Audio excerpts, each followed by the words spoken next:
Vamos lá, meus irmãos. Vamos esperar aqui os irmãos entrarem para a gente começar aqui nossa live de hoje. Hoje com um pouquinho de atraso, mas vamos dar início. Vamos esperar aqui os irmãos entrarem.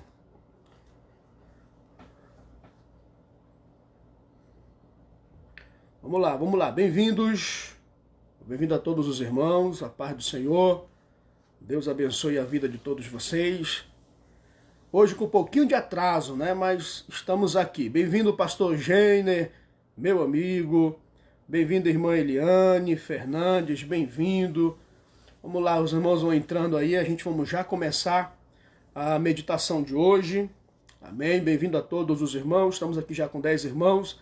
Queria pedir que você compartilhasse, tá bom, essa live, para nós alcançarmos o maior número de pessoas possíveis que vão estar ligados aqui conosco nessa noite de meditação da Palavra de Deus. Hoje, em especial, nós vamos falar sobre Apocalipse capítulo 2, no versículo de número 18, tá bom? Apocalipse capítulo 2, no versículo de número 18, onde vamos falar sobre a carta à igreja de Tiatira, tá bom?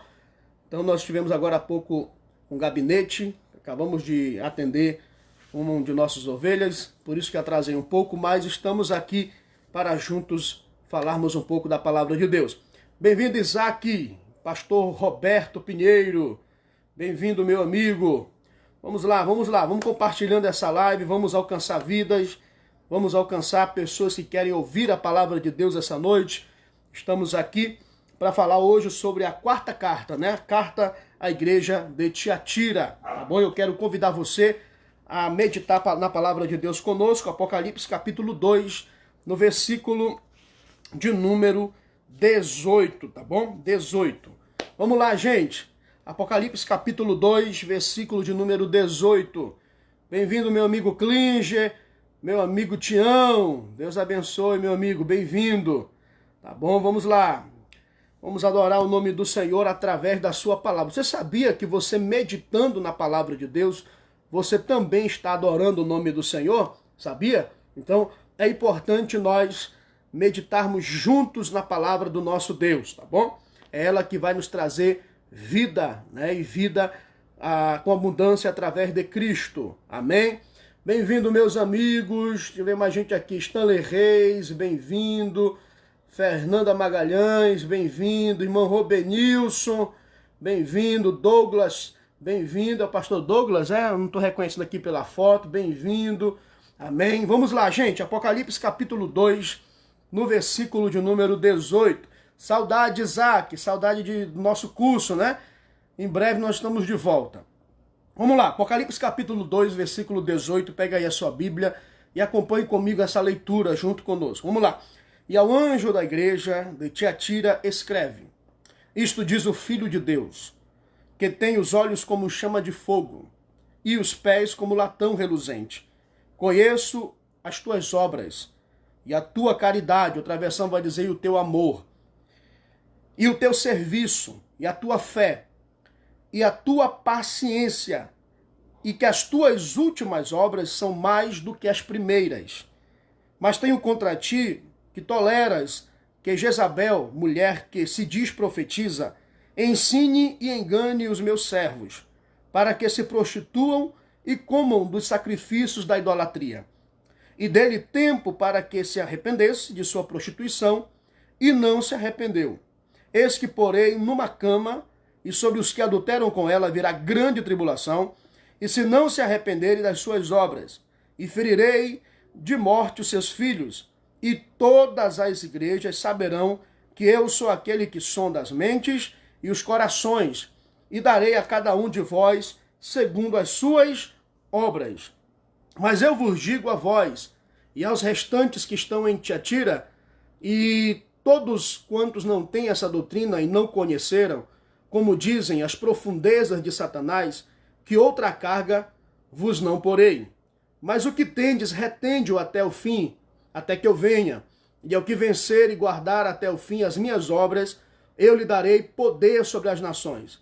E com vara de ferro as regerá, e serão quebradas como vasos de oleiro, como também recebi de meu Pai. Dar-lhe-ei a estrela da manhã. Quem tem ouvidos, ouça o que o Espírito diz às igrejas. Amém? Amém, queridos? Então vamos lá. Vamos meditar hoje sobre a carta endereçada ao anjo da igreja que estava na cidade de Tiatira. Queridos, quando nós falamos dessa cidade de Tiatira, nós estamos falando da cidade que era menos famosa, digamos assim, de todas as 7 igrejas. Ela era uma cidade mais pacata, não tinha tanta importância econômica, não tinha tanta importância religiosa. Era uma das 7 igrejas que menos tinha, né, aquele fulgor, aquela coisa que chamasse atenção. Era uma cidade, né, dentre as 7, menor, uma cidade menos importante. Porém, a mensagem que Deus endereça a essa igreja é uma mensagem poderosa para os nossos dias. Então, qual é essa cidade de Tiatira? A cidade de Tiatira, o nome Tiatira significa sacrifício do trabalho. Ou seja, o próprio nome Tiatira significa sacrifício de trabalho. Onde ela estava localizada? Ela estava localizada no pequeno continente da Ásia Menor, ou seja, a atual Turquia asiática. Lá no fértil vale, né, do rio Lico, a cerca de 59 quilômetros da cidade de Pérgamo. Então essa cidade ela era conhecida como uma produtora, né, da púrpura, uma produtora de roupas, de calçados, né, e não é à toa que alguns estudiosos afirmam que a cidade de Tiatira ela foi fundada por Alexandre Magno, né, depois de destruir o Império Persa. Então, essa cidade aqui era uma cidade não tão conhecida quanto as outras, mas uma cidade que tinha, assim, um movimento de vendas de púrpura, de calçados e de roupas. Essa igreja, segundo alguns estudiosos, ela surgiu com a conversão de uma moça, né, de uma mulher, aonde lá em Atos, no capítulo de número 16, aonde aparece esta mulher, ela se converte, ela e a sua família, né? E ali chega o evangelho naquela cidade. Você vai ver isso lá em Atos dos Apóstolos, no capítulo de número 16, a vendedora de púrpura, né? Então alguns afirmam que essa mulher Lídia, que era uma vendedora, inclusive ela saiu da cidade de Tiatira para poder vender os seus materiais, ao se converter, ela foi a precursora, ou seja, a sua família levou o evangelho até a cidade de Tiatira. Então era uma cidade onde estava ali uma igreja onde Cristo endereça uma dessas cartas para tratar com a vida espiritual dessa igreja. Vamos lá, como é que Jesus se identifica a essa igreja? A primeira identificação de Cristo é: isto diz o Filho de Deus, os que têm os pés como latão reluzente e que têm os olhos como chama de fogo. Então Jesus ele se apresenta a essa igreja como Filho de Deus. E nós sabemos que quando Jesus se apresenta como Filho de Deus, ele está declarando assim também a sua divindade. Ele é o Filho de Deus, ele é divino, ele é Senhor. E ele se apresenta aqui como alguém que tem olhos como chama de fogo e que tem os pés como latão reluzente. Olhos como chama de fogo, resplandece assim, o ardor da santidade divina, ele contempla todas as coisas, ele é um fogo consumidor, ele vê o que se passa na sua igreja, por isso ele é aquele que tem os olhos como chama de fogo. Os pés como latão reluzente, o latão reluzente ou bronze reluzente representa o sofrimento de Cristo. Então ele é aquele que tem os olhos como chama de fogo, que contempla a sua igreja, e ele é aquele que sofreu, que pagou o alto preço pela igreja. O apóstolo Pedro vai dizer que não foi com prata nem com ouro em que fomos comprados, mas com o precioso sangue de Cristo Jesus. Então essa apresentação de Cristo a essa igreja demonstra assim que o Cristo da igreja é divino, ele é o Filho de Deus, ele contempla todas as coisas, ele tem olhos como chama de fogo e ele tem os seus pés como latão reluzente, ou seja, aquele que teve a sua vida aquecida pelo sofrimento da vida terrena. Ele é sumo sacerdote porque ele sofreu, ele em tudo foi tentado, mas sem pecado, e ele é um sacerdote que se compadece das nossas fraquezas. Então ele se apresenta a essa igreja declarando-se como Filho de Deus, olhos como chama de fogo e os pés como latão reluzente. As obras positivas dessa igreja está focalizada no versículo de número 19, aonde ele diz da seguinte forma: eu conheço as tuas obras. Lembra que eu disse para vocês que na maioria dessas cartas, nas 7 cartas, ele sempre repete: eu conheço as tuas obras, declarando que Cristo está presente na sua igreja e ele sabe tudo o que se passa no seio da sua igreja. Ele é um Cristo presente, ele conhece as nossas obras. E aí ele vai declarar as qualidades dessa igreja. Quais são as qualidades da igreja de Tiatira? Primeiro, ele vai dizer assim, ó: eu conheço as tuas obras, conheço o teu amor. Tá? Amor aqui no grego é a palavra agape, tá bom? Não é ágape como a gente vê na transliteração, porque o agudo no grego está no alfa, né, na segunda sílaba, agape, ok? Então esse amor agape, que representa o amor sacrificial, o amor de serviço, o amor de renunciar e servir a alguém, esse amor estava na igreja de Tiatira. Era uma igreja que tinha amor. Lembra-se que o amor, ele é o vínculo da perfeição. O amor, ele é o que dá razão, né, às nossas obras. As obras sem o amor diante de Deus não é nada. O próprio apóstolo Paulo disse em 1 Coríntios capítulo 13, leia aí depois na sua casa, que ainda que eu falasse a língua dos anjos, as línguas dos homens, desse toda a minha fortuna, desse tudo o que eu tenho por amor aos pobres, se não tiver amor, isso nada vale. Então, essa igreja era uma igreja amorosa. Então, esse amor pode-se declarar que seja nas 2 áreas. Ela amava a Deus e ela amava o seu próximo. Era uma igreja que tinha amor. Principalmente pelo uso aqui da palavra agape. Então era uma igreja que servia a Cristo e era uma igreja que servia ao seu próximo. Então, nós contemplando essa qualidade, nós logo meditamos e tentamos aplicar nos nossos dias que como se tem falta de igrejas amorosas. Infelizmente, muitos são frios no amor, são crentes, mas não amam o seu próximo, não se preocupa com o seu próximo, não cuida do seu próximo, não serve o seu próximo e, infelizmente, há sim uma falta de amor no meio da igreja. Mas Tiatira não. Tiatira era uma igreja que amava tanto a Deus quanto ao seu próximo. Então, muito se fala de amor, a ausência desse amor nos nossos dias, aqui nessa igreja, essa igreja era amorosa, ela tinha amor. Segunda coisa, que essa igreja é parabenizada. Ela é parabenizada pelo serviço.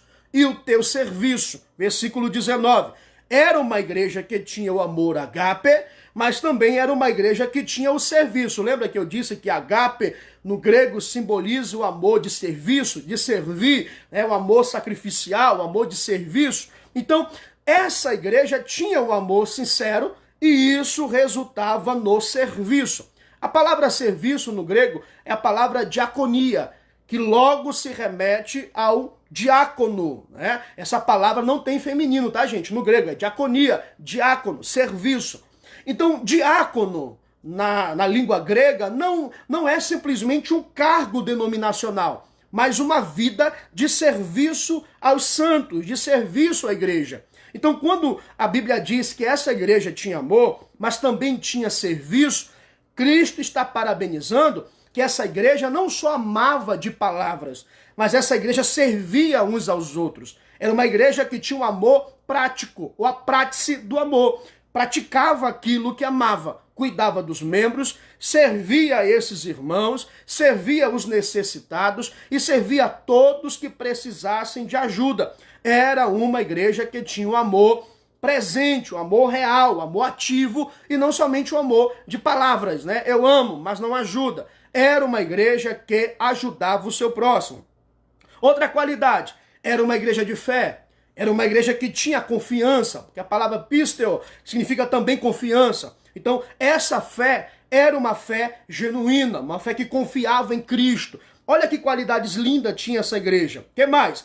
A tua perseverança. Outra versão vai dizer paciência. No grego a palavra hipomone, que significa a palavra paciência. Era uma igreja que tinha paciência e perseverança. Então, essa igreja era uma igreja que tinha amor, que tinha serviço, que tinha fé e que também tinha paciência. Quinta qualidade da igreja de Tiatira: era uma igreja que as suas últimas obras eram maiores que as primeiras. Claro, Cristo não está aqui fazendo uma parabenização a uma religiosidade. Cristo não está dizendo aqui que a salvação é feita pelas obras e que a aprovação divina vem pelas obras. Não. Mas nós sabemos que, como Tiago escreveu, dizendo que a fé sem obras ela é morta, a autenticidade da fé é declarada pelos frutos que é praticado pela pessoa que diz que tem fé. Não adianta eu dizer que tenho fé se eu não amo, não ajudo, não estendo a mão. Então, isso é ter a fé genuína. Frutos dignos de arrependimento. Então, essa igreja era uma igreja que as suas obras eram sempre melhores, sempre para frente. Eu aprendi uma frase com um homem de Deus chamado irmão Gaudêncio, inclusive ele até assistiu algumas de nossas lives aqui, que todas as vezes que eu perguntava assim: irmão Gaudêncio, como o senhor está? Ele dizia assim: eu estou melhor do que ontem e estou pior do que amanhã. Aí eu ficava pensando, mas como assim melhor do que ontem e pior do que amanhã? Eu fui entendendo que nós estamos melhor do que ontem e pior do que amanhã, porque amanhã eu tenho que ser melhor. Pastor, se o senhor morrer, eu estarei na glória, estarei melhor. Então, o que Cristo está parabenizando essa igreja? Que era uma igreja que cada dia ela era intensa, ela servia mais, ela amava mais, ela cuidava mais, ela era mais perseverante, ela tinha mais fé. Não era uma igreja que se inclinava ao tempo, ou seja, cada vez que passava, mais desanimava, mais parava, mais se esfriava. Não, era uma igreja que quanto mais os dias passavam, mais intensa ela era, fervorosa, que trabalhava, que servia. Isso nos leva a entender que nós, como crentes salvos em Cristo, precisamos ser melhor do que ontem e amanhã ser melhor do que hoje. Esse negócio de que crente olha para o passado e fica, porque em 1998 eu profetizava.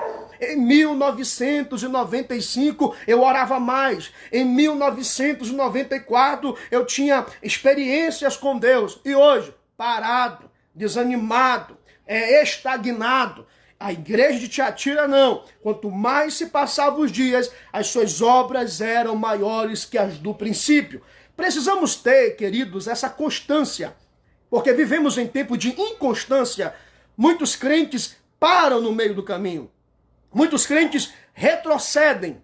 E a Bíblia nos diz, Cristo nos disse que aquele que põe a mão no arado não pode olhar para trás. Precisamos crescer na graça e no conhecimento, como diz o último versículo da primeira epístola de São Pedro.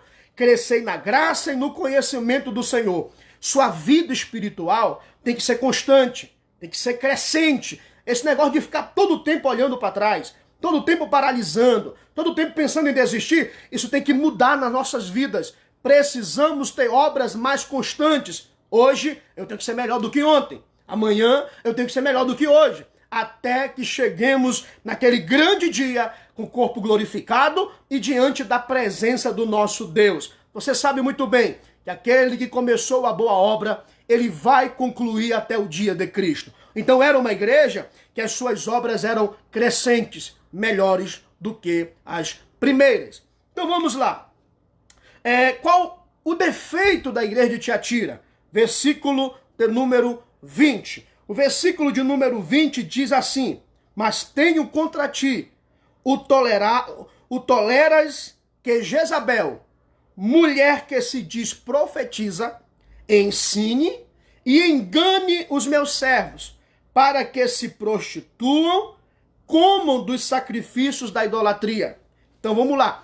Qual era o problema da igreja de Tiatira? Vejamos. Havia ali uma certa mulher, a qual Cristo a chama de Jezabel. Não se sabe, não tem como declarar que Jezabel é o real nome dessa mulher.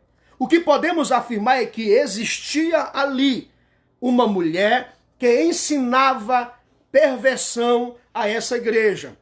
Então, se essa mulher se chamava Jezabel, é um ponto a se observar. Segundo, o nome Jezabel aqui pode ser usado para trazer uma ligação a uma mulher nas Escrituras que levou Israel à idolatria. Quem é essa? Jezabel, mulher de Acabe. Você vai ver isso lá em 1 Reis, no capítulo 16, no versículo de número 31. Essa mulher era uma mulher que era sacerdotisa de Baal.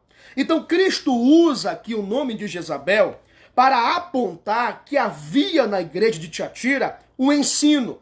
E uma mulher que se dizia profetisa levava essa igreja a comer comida oferecida a ídolos e, segundo, a se prostituir diante do Senhor. Então, nós precisamos entender aqui que o erro da igreja de Tiatira é o tolerar que Jezabel ensine. Gente, tolerar, falamos tanto de tolerância, precisamos tolerar a diferença, precisamos ter tolerância às diferenças religiosas. Sim, eu como cidadão democrático, num país democrático, eu preciso entender que alguém pode ser diferente do que eu. Claro, a Bíblia aqui não está ensinando eu maltratar quem é diferente de mim, eu desprezar quem é diferente de mim, não. A Bíblia aqui está dizendo que essa igreja tolerava um falso ensino dentro dela. Tudo bem, como cidadão, você precisa ter tolerância religiosa, tolerância às pessoas que seguem religiões diferentes, tolerância a pessoas que pensam diferente. Porém, na igreja, o pastor, o anjo da igreja, os presbíteros, os evangelistas, os diáconos não devem tolerar heresias nos púlpitos das igrejas, ok? Entenda o que o contexto está nos dizendo. A Bíblia ensina a intolerância? Não. Na sociedade, não. Você como cidadão, você pode ter amigos, parentes, vizinhos que não seguem a mesma fé que você. Porém, o que Cristo está condenando nessa igreja é o falso ensino de uma mulher que se dizia profetisa e que distorcia a palavra para induzir os crentes nessa cidade a se prostituir e a se envolver com o ocultismo e outros deuses, comendo assim comidas oferecidas a eles. Gente, é o papel do anjo da igreja, dos obreiros da igreja, lutarem contra qualquer tipo de ensino antibíblico. Nós não podemos aceitar nenhuma profecia antibíblica. Nós não podemos aceitar nenhum pseudo-profeta que prega contra as Escrituras. É por essa tolerância que muitas igrejas estão mortas espiritualmente, porque coloca qualquer pessoa para profetizar, aceita qualquer tipo de palavra. É hora de nos levantarmos e não tolerarmos aquilo que vai contra a palavra de Deus nos púlpitos. Essa mulher se dizia profetisa, ela enganava as pessoas, ela profetizava no meio da igreja. E quantas dessas profetisas ou desses pseudos profetas, falsos profetas, têm levado a igreja ao engano, ao pecado e até mesmo ir contra as Escrituras? Tenho contra ti que você tolera essas coisas, diz o Senhor, a igreja de Tiatira. Essa mulher dizia o quê? Olha, nós precisamos se enturmar com as religiões à nossa volta. Então não é pecado você se envolver com os cultos pagãos. Não é pecado você comer as comidas oferecidas aos ídolos. Nós temos que se socializar. Nós temos que nos moldar ao mundo à nossa volta. Esse era o ensino. Porém, as Escrituras, gente, isso aqui é tão atual, é mais atual que jornal de amanhã. Por quê? Porque as Escrituras nos falam ao contrário. A Bíblia nos diz em Romanos capítulo 12, versículo 2, não vos conformeis com este mundo, mas transformai-vos pela renovação do vosso entendimento. Ou seja, eu não posso me moldar ao sistema pagão e mudando a minha volta. Eu preciso ser eclesia. Eu preciso ser igreja, eu preciso ser diferente, eu preciso ser sal da terra, eu preciso ser luz do mundo. Essa mulher dizia, não, você pode se adaptar, atrair as pessoas fazendo o que elas estão fazendo. Isso é o falso evangelho, porque o verdadeiro evangelho não me ensina a eu fazer aquilo que o mundo está fazendo para ganhar o mundo. Eu não preciso cantar música mundana para ganhar mundano. Eu não preciso me vestir como o mundo se veste para ganhar. Ainda distorce o texto de Paulo, que Paulo diz: me fiz de louco para ganhar os loucos. Nada, tem nada com esse assunto que Paulo escreveu. Nós somos diferentes, somos igreja e não podemos nos assocializar com aquilo que é pagão, mundano e diabólico. Esse ensino dessa mulher dizia: não, nós podemos sim nos envolver, podemos sim, se fosse nos dias atuais, podemos sim tocar tambor, ir no centro, ir fazer isso, aquilo. Isso não é o evangelho. Nós não precisamos nos adaptar ao mundo para ganhar o mundo. Ananias, Azarias e Misael e Daniel na Babilônia não precisou comer dos manjares do rei. Eles fizeram a diferença na Babilônia. Você vai ver o José, que estava no Egito, mas você vai ver que Deus estava com ele. E José não se curvou ao pecado do Egito. Nós não precisamos nos curvar ao mundanismo, à idolatria, a comidas oferecidas a ídolos. Nós somos igreja. Vamos fazer a diferença sendo igreja. Amém? Então, essa mulher, ela ensinava essa igreja a se moldar. Não, pode sim, você pode ter relação sexual fora do casamento, sendo que a Bíblia condena. Nós não podemos nos envolver e ser igual ao mundo. Essa profetisa começou a disseminar ali dentro as suas heresias. Gente, como é perigoso o tolerar os ensinos falsos, coisas que são contra as Escrituras, e como é venenoso aceitar e aplaudir isso dentro das igrejas. Precisamos ser intolerantes a uma heresia. Sim, é hora de nós nos levantarmos e declararmos que a palavra de Deus, ela é soberana. Temos que parar de ficar querendo adequar o evangelho ao mundo para ganhar o mundo. Nós temos hoje em dia, infelizmente, muitos artistas gospel se envolvendo com o mundanismo, achando que vai ganhar o mundo. O erro aqui dessa igreja era exatamente isso.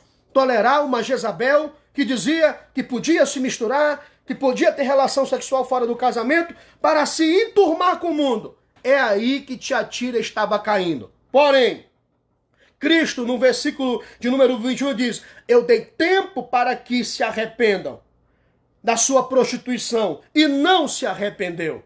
Cristo deu tempo para que esse povo mudasse a sua mentalidade. Porque aqui, arrependimento aqui é metanoia, que é a mudança de mente e de atitude. Foi dado tempo para essa igreja se arrepender, mas ela não se arrependeu. E é isso exatamente que Cristo está fazendo com esse tempo que nós estamos vivendo. Cristo está nos dando oportunidade de mudança, oportunidade de arrependimento. Que esse período que as igrejas estão fechadas, você tira esse período para meditar que tipo de ensino eu estou me alimentando. Que tipo de palavra eu estou ouvindo. Será que eu estou dando ouvido a Jezabel, ao ensino de demônios, ao mundanismo na igreja? É hora de você começar a pensar, tirando esse período, e quando tudo voltar ao normal, você começar a não tolerar o falso ensino. Está na hora de você procurar locais bíblicos, igrejas bíblicas, pastores bíblicos, aonde você vai aprender a palavra de Deus e vai crescer na graça e no conhecimento do Senhor. Então vamos lá.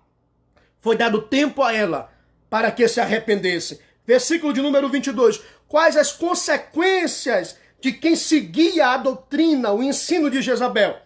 Eis que porém numa cama, e sobre os que adulteram com ela, e virá grande aflição, ou grande sofrimento, ou grande tribulação, se não se arrependerem das suas obras. Haveria aqui uma consequência de enfermidades.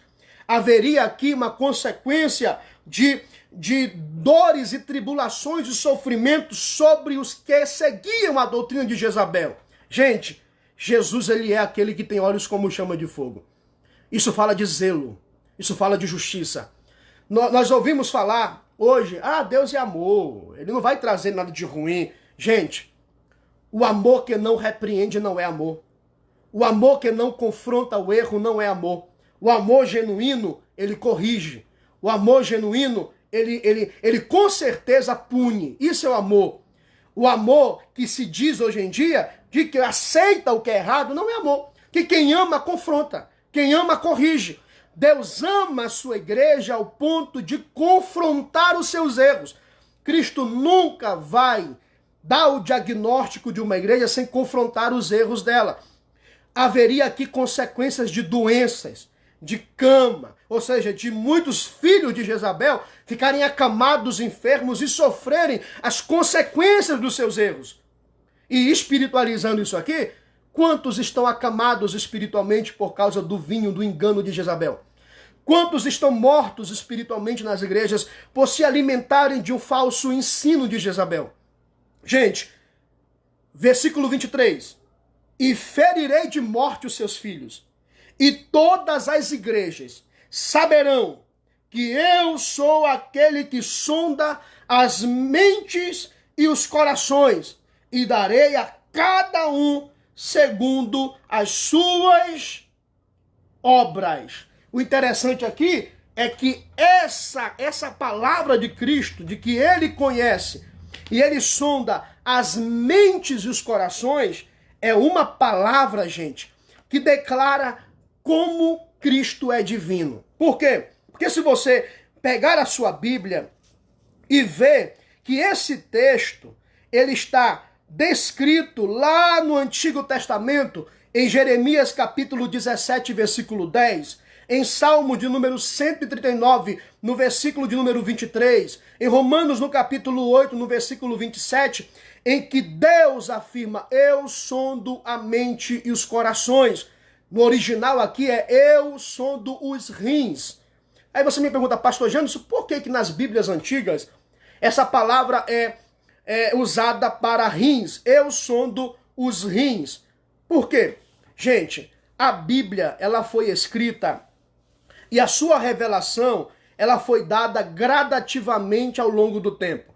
Deus não revelou tudo de uma vez. A revelação bíblica, ela foi distribuída ao longo do tempo de maneira parcial. Ele não revelou tudo de uma vez. Então, na teologia, a cosmovisão dos homens foram mudando. Por quê? Quando a Bíblia diz, eu sondo os rins, entendia-se no mundo antigo que o centro da vida era nos rins. Você que está com uma Bíblia antiga aí, e você vai ler, vai ver, eu sondo os rins. Aí você pergunta, pastor, por que outra versão diz eu sondo os corações? Porque se perguntava, na antiguidade, aonde estava o centro da vida. Então vamos lá. Acreditava-se que, antigamente, o centro da vida era o ventre. Por quê? Aonde é que você sente frio? Lembra aquele termo frio na barriga? Quando você tem uma adrenalina muito forte, dá aquele frio na barriga. Então os antigos deduzia-se que o centro da vida era o ventre, porque ali tinha as emoções, o famoso frio na barriga. Mas a cosmovisão foi se aguçando e foi aumentando e foi passando, que você vai ver que a Bíblia fala, eu sondo os corações, eu sondo o coração do homem, tudo que vem de ruim vem do interior, do coração. Então, com a cosmovisão sendo aumentada e a revelação sendo progressiva, entendia-se que o centro da vida era o coração, porque é onde batia o sangue. Então entendia-se ali que quando você se assustava, o coração acelerava, então ali estava o centro da vida. Mas a cosmovisão vai aumentando, ou seja, a revelação é progressiva. Agora, nós temos a mente de Cristo, transformai-vos pela renovação da vossa mente. Então, entende-se que o centro da vida é a mente, é o cérebro, é a sua mentalidade. Então, o que está aqui descrito é exatamente o que a mensagem está transmitindo. Que ele sonda a intenção, as emoções, o interior do ser humano. Ele é aquele que sonda aonde o homem não consegue sondar. Ele sonda o coração. Ele sabe o que se passa no coração. Então ele vai dizer aqui, que ele é aquele que sonda as mentes e os corações. Então vem cá. Então Jesus não é um mero homem. Porque nenhum homem sonda o coração do outro. Se existe uma terra que ninguém anda, é o coração do ser humano. Nenhum homem consegue entender, ou compreender, ou sondar a mente, o coração do ser humano. Mas aqui está Cristo dizendo, eu sou Deus. Eu sou aquele que sondo. Eu sou aquele que conheço os corações dos meus servos. Amém? Glória a Deus. Você crê que Jesus é aquele que te sonda? Ele te conhece. Ele vai dizer aqui, e aos demais que estão em Tiatira, a vocês que não seguem a doutrina dela e não aprenderam, como eles dizem, os profundos segredos de Satanás. Olha aqui, uma notícia boa. Em Tiatira existia alguns que não se contaminaram. Aleluia. Vou repetir. Existia em Tiatira aqueles que não se contaminaram com o ensino de Jezabel. Aprenda algo. Sempre haverá o remanescente de Deus em toda a história. Deus sempre tem aqueles que não se curvam. Deus sempre tem aqueles que continuam firmes na verdade bíblica. Você é um remanescente? Você é alguém que não se curva? Você é alguém que não aceita a doutrina de Jezabel? Cristo está declarando aqui, eu tenho aí alguns que não se curvaram a Jezabel. Eu tenho aí alguns que não aceitaram o ensino dessa mulher. Alguém pergunta assim, pastor Janderson, a igreja está perdida no Brasil? Não. Por que não está? Porque a igreja não é a placa denominacional. A igreja são pessoas. São pessoas lavadas e remidas pelo sangue de Jesus. Há fiéis em todos os lugares. Há fiéis em cada igreja. Há pessoas que não se contaminaram em várias denominações no Brasil. Que são pessoas de oração, são pessoas de Bíblia, são pessoas sinceras que não se curvam diante do sistema. Havia em Tiatira aqueles que não haviam se misturado, que não seguiam a doutrina de Jezabel. Deus está à procura dos seus remanescentes nesse tempo presente. Ainda existe. Você não está sozinho. Você lembra de Elias? Quando ele estava escondido na caverna, e quando o eterno Deus veio numa brisa suave e disse, o que fazes aqui, Elias? E Elias disse, Senhor, mataram os teus profetas, e só eu fiquei. O Senhor disse, Elias, vai, unge Eliseu no teu lugar. E lembra-te, eu ainda tenho 7.000 que não se dobraram os joelhos a Baal. Você não está sozinho. Existem profetas de Deus que não se curvaram. Existem homens e mulheres de Deus que ainda estão de pé. Existem aqueles que não toleram o ensino de Jezabel. Existem aqueles que ainda mantêm as suas lâmpadas acesas. Existem aqueles que ainda estão firmes no propósito da fé. Existem aqueles que ainda guardam a palavra. Existem aqueles que ainda estão com a vida no altar. Existem aqueles que ainda são fiéis. Amém? Glória a Deus.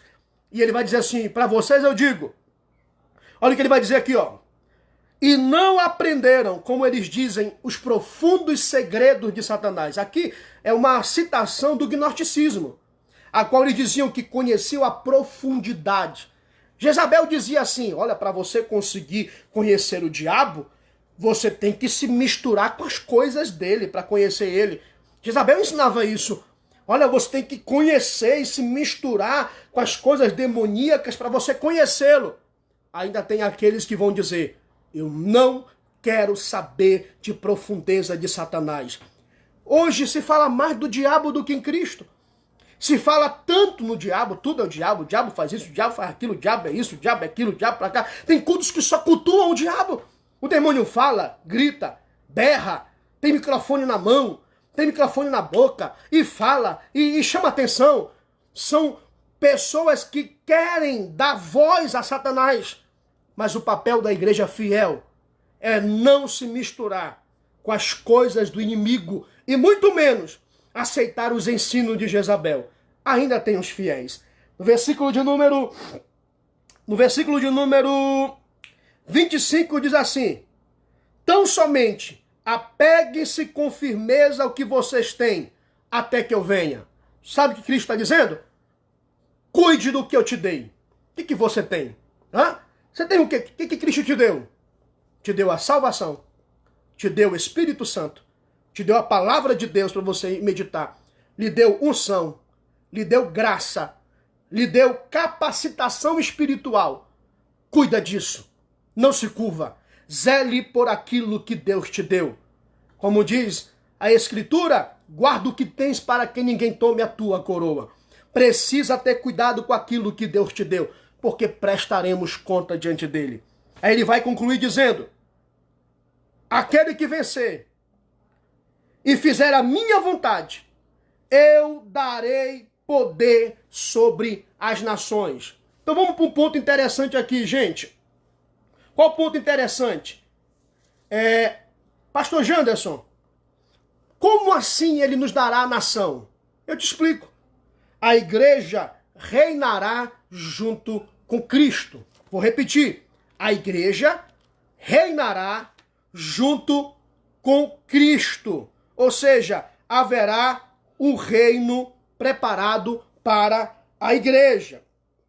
Eu queria que você pegasse aí a sua Bíblia e abrisse comigo, tá? No capítulo de número 7 de Daniel. Daniel, capítulo 7, versículo de número 18, para você entender que o reino será dado ao povo do Altíssimo.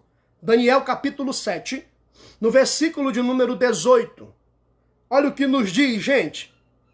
Mas os santos do Altíssimo receberão o reino e possuirão o reino para todo sempre, de eternidade a eternidade. Você sabia que haverá um reino, que a igreja reinará? O milênio. No milênio, a igreja reinará junto com Cristo. Outro texto, Daniel capítulo 7, no versículo de número 22, diz assim: até que veio o ancião de dias, e foi dado juízo aos santos do Altíssimo, e chegou o tempo em que os santos possuirão o reino. Aleluia! Este reino será dado para a igreja. Nós reinaremos junto com Cristo. Quem será esse povo que vai reinar? Os que não toleram a doutrina de Jezabel. Os que não se misturam com a imoralidade. Aqueles que são fiéis a Cristo. Esses serão aqueles que hão de reinar e herdar o reino eterno. E esse reino é eterno. Então ele vai nos dizer assim, gente: aquele que vencer e fizer a minha vontade até o fim, darei autoridade sobre as nações. Eles governarão com cetro de ferro e despedaçará como vaso de barro. E lhe darei a mesma autoridade que recebi de meu Pai. Também lhe darei a estrela da manhã. Aquele que tem ouvidos, ouça o que o Espírito diz às igrejas. Então, os vencedores terão o reino, terão a estrela da manhã, trazendo salvação em suas asas. Nós temos o reino preparado. Então, para a gente concluir essa palavra, vale a pena ser fiel. Para nós meditarmos, quem é você? Você é os que toleram o ensino de Jezabel? Ou você é aquele que não tolera, não aceita e não se mistura com as prostituições dessa mulher? É hora de Deus tocar nos seus escolhidos e nos levantarmos como remanescente nesses últimos dias. Amém. Bendito seja Deus. Você compreendeu essa pequena palavra? Hoje meditamos sobre a igreja de Tiatira e eu queria abrir aqui agora para vocês falarem algo, ou perguntarem, ou falarem alguma coisa, tirarem algumas dúvidas sobre esse texto. Se não tiver, nós vamos orar e vamos concluir a live de hoje. Amém? Alguém aí? Vou abrir aqui agora para as pessoas aqui perguntarem, falarem, dar uma contribuição ou agradecer a Deus, aquilo que você precisar e aquilo que você quiser falar, tá bom? Vamos lá? Alguém mais?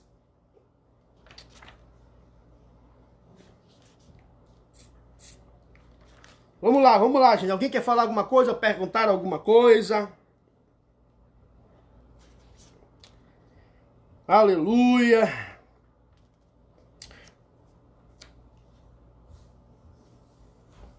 Alguém mais quer falar alguma coisa, quer perguntar alguma coisa? Aproveita pra gente tirar essa dúvida agora, tá bom, gente? Agora. Se não tiver, eu vou orar. Se não tiver ninguém aí com nada, bote aí também, pastor, amém, glória a Deus, entendi. E a gente conclui a live com oração. Amém? Entenderam, gente? Vamos lá, cadê o povo que tá aqui? Everton Camussa, meu amigo de infância, tá aqui. Henrique Carlos, pastor José Clemerson, Flávio Almeida, lá de Careiro Castanho, tá aqui conosco também. Quem mais? Milra entrou aqui também online. João Zacarias tá aqui também com a gente. Gabriel entrou agora no finalzinho, Gabriel Soares. Perdão aí, nós entramos já faz um tempinho, estamos concluindo a live, tá bom? Deus abençoe a vida de todos vocês. Pastor Stanley ainda tá aqui. Deus abençoe sua vida, meu amigo. Grande pregador do evangelho também nessa cidade. Milra, agradeço a Deus e ao Senhor, pastor, por compartilhar conhecimento. Deus lhe abençoe, amém. Obrigado, Milra. Pastor Luiz, acabou de entrar, pastor Luiz. Estou encerrando já aqui. Uma Marina entrou. Flávio, um abraço, bênção de Deus, pastor. Poxa, a honra é minha, meu amigo. Deus abençoe grandemente a sua vida. Amém. Fred Andrade, amém, entendi. Graças a Deus, meu amigo. Abraço, meu amigo Stanley. Vanessa Santos colocou aqui, amém. Paulo Henrique botou aqui, foi uma bênção. Maravilha, meu amigo. Muito obrigado. Deus abençoe a vida de todos vocês. Vamos orar, irmãos? Vamos orar ao Senhor? Vamos lá. Pai, eu quero orar, Senhor, por todas as famílias que estão aqui nos assistindo, todos os teus filhos, teus servos, que estão aqui ligados conosco, Senhor, nessa live de meditação da tua palavra, que tu possa alcançá-los agora com a tua graça, com o teu poder, renovando, animando, fortalecendo os teus filhos diante, Senhor, de um tempo tão complicado que estamos vivendo, mas sabemos que o Senhor está no controle de todas as coisas. Eu te peço sobre os enfermos agora, muitos pastores internados nos hospitais, visita com cura, visita parentes, Senhor, de irmãos que estão aqui online conosco, que está com parente no hospital ou em casa enfermo, visita com cura, livra a nossa família desse mal, livra a nossa casa, Senhor, desse mal. Eu quero te pedir que o Senhor venha abençoar cada um dos teus filhos, Senhor, que estão aqui conosco online agora. Que as tuas bênçãos alcancem cada lar, cada família, no nome de Jesus. Amém e amém. Amém, meu amigo? Meus amigos, Deus abençoe, tá bom? Fiquem na paz, que Deus em Cristo derrame chuvas de bênção sobre a sua vida. Paz do Senhor.